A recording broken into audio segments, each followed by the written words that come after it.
या मंदिरावर झोपलेलो होतो आपण रात्री. बघू शकता आपण टॉपवर. आणि आपला झेंडा लावलेला आहे. आज झेंड्यावर काडीच नव्हती, काडीच गावली का आणि लावले गाईज.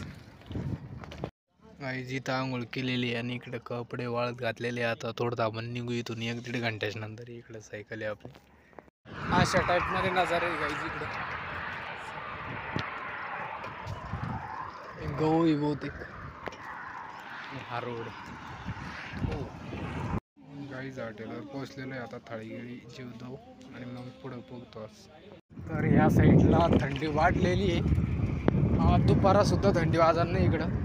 की खतरनाक टाईपची थंडी वाढलेली इकडं. जसं जसं पुढं जात जाऊ आपण तसं थंडी वाढत जाईल इकडं. गाईज मागं गाडी भेटली ती गुजरातचे होते ते. त्यांनी आपल्याला थेपला वगैरे दिलेलं आहे. बॅक साईडला बघू शकता तुम्ही. पण निघत दाखवले दोन नंतर. तर आता जबलपूरमध्ये जवळपास पोहोचलेलो आहे आपण. आज 70-80 किलोमीटर टार्गेट कवर झालेलं आहे. इकडे बघा सनसेट होत आहे.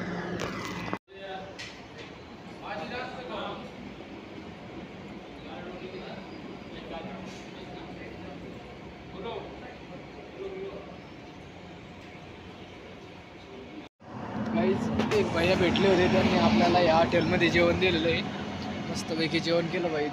जेवण एक नंबर झालं. आणि आता झोपायची सोय करता येते आपली त्यांच्या घरी.